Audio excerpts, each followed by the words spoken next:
ไปจวดเมืองเฟือง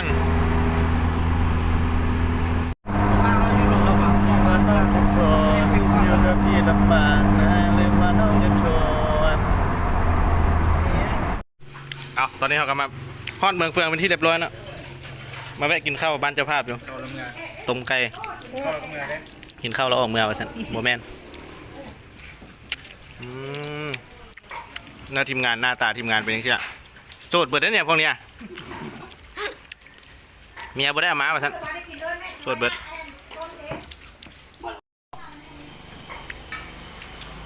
กินข้าวตอนนี้เรากำลังจัดเตรียมเครื่องอยู่นะกำลังต่อระบบสายไฟเพื่อจะทำการให้เข้าไปที่บุญแล้วหรือว่าเข้าไปที่บอลจุดบังไฟตอนนี้กำลังกะเกียมอยู่เดี๋ยวพาไปเบิ่งรถปล่อยสัญญาณนะคันนี้เป็นรถปล่อยสัญญาณดีเจนอนหาเขาตื่นมาสั่น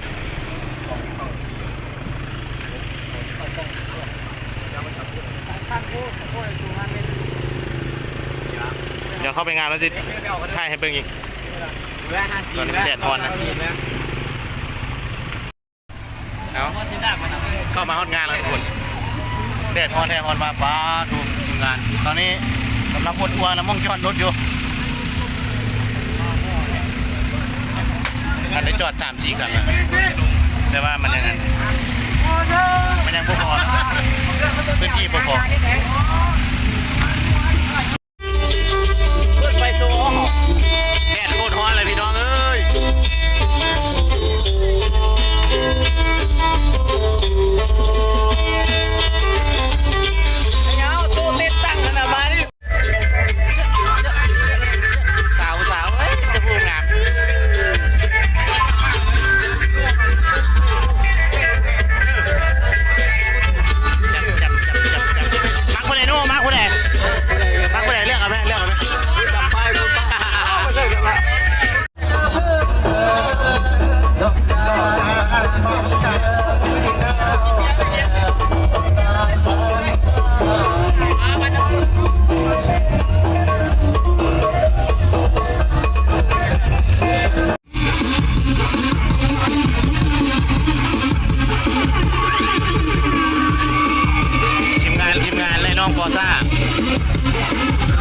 แดดร้อนไม่ได้กระสู้ขนาดเลยผู้ที่รักแม่บ้านจะแม่ไม่ได้เฮ้ยเสียเด้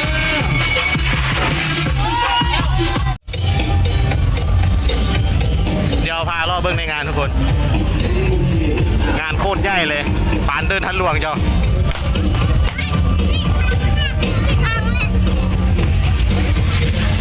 เต็มเลยลีกทางรถกัน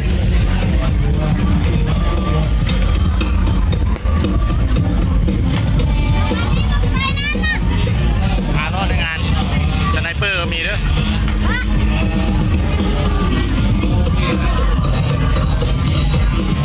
แดดกับโคตรร้อนเลยเดี๋ยวเจ้าหน้าที่พาลงไปเบิ่งบังไฟ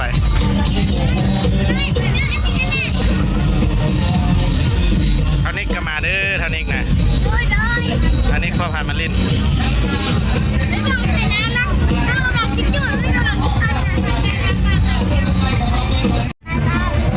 มารอต่อบ้านเรียนเหมือนหลังโอเป็นผู้ช่างหดหูเศร้ามองจะจริงมันน่าเศร้าทางเดินเรานับวันต่างศักดิ์ศรีอนาคตของน้องผู้ดี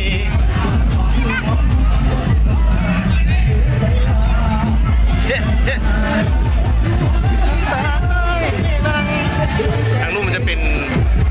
นหาดเนาะเป็นหาดแต่ว่าเขาเต้นมากลางเพื่อว่าให้พวกอย่างบังไฟให้พวกบังไฟเอาบังไฟมาพัดเพราะว่ามันไกลน้ำเนาะตายแล้วอยากตายดิ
บลายทุกคนเกือบลาย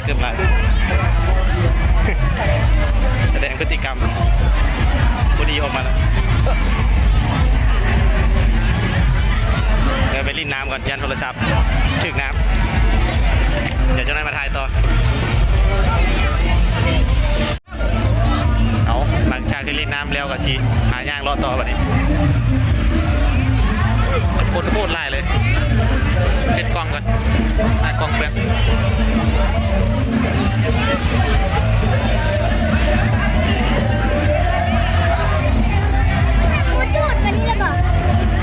ย่าเพื่อนไป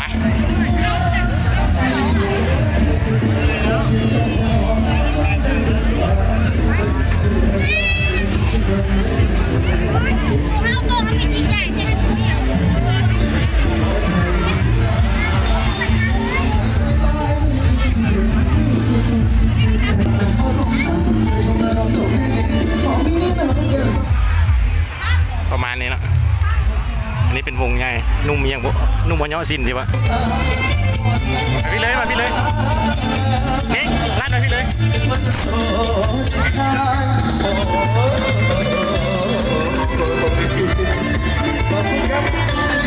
ขอบคุณครับป๋าเนี่ยขอบคุณได้หลายครับ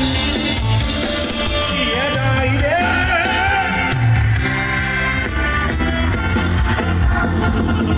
เนี่ยถ่ายรูปไปถ่ายรูปเดี๋ยวถ่ายรูปให้ลูกกันเดี๋ยวพาคลิปต่อ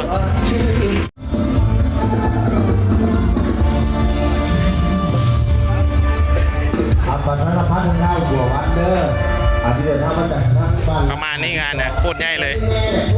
อ้าวทางตัน แม่ถามคุณที่รักเอาเลยครับไปหายูโรเตอร์โมเดลหายูข้าวบัววัดที่เดินทางมาจากทางหลังหันที่สองนะหายูโรเตอร์นั้นข้าวบัววัดที่เดินทางมาจากทางหลังที่สองนี่มาจากหันที่สอง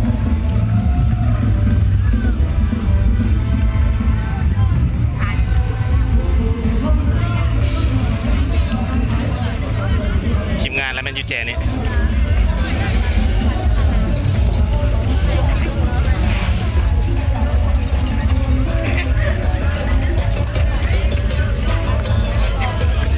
ทีมงานนุ่มบอลย่อสิ้นเนาะประมาณนี้เนาะ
ห้องตายแม่มึง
จุดกลางคืนปานไพซีเห็น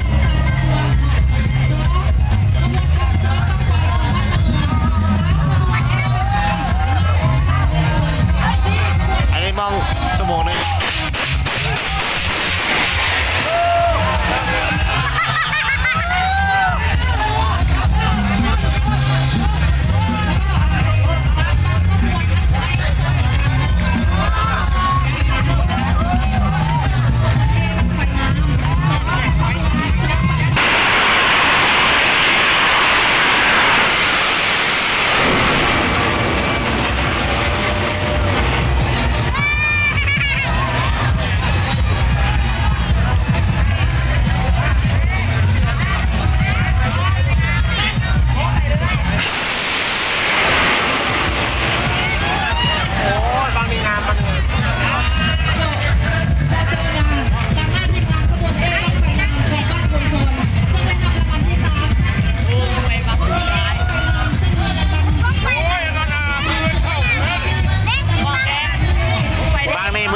มาเบิ่งเพราะว่าของแท้ต้องหาพูดเนี่ยเพราะตัวนั้นน่ะ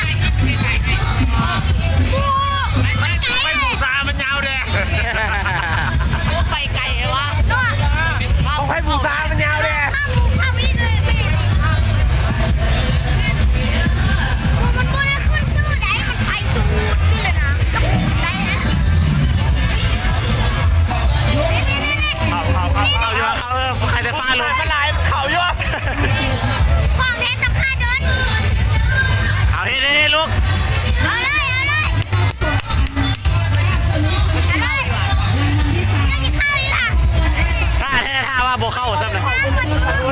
ป่ะ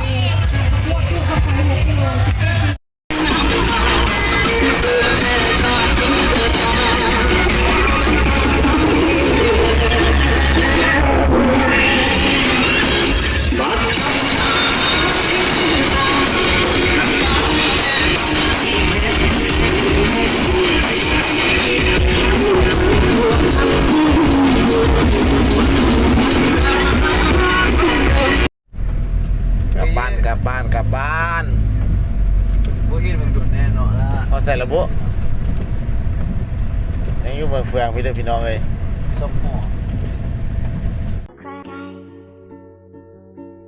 ได้มาเจอกับน้องคนงา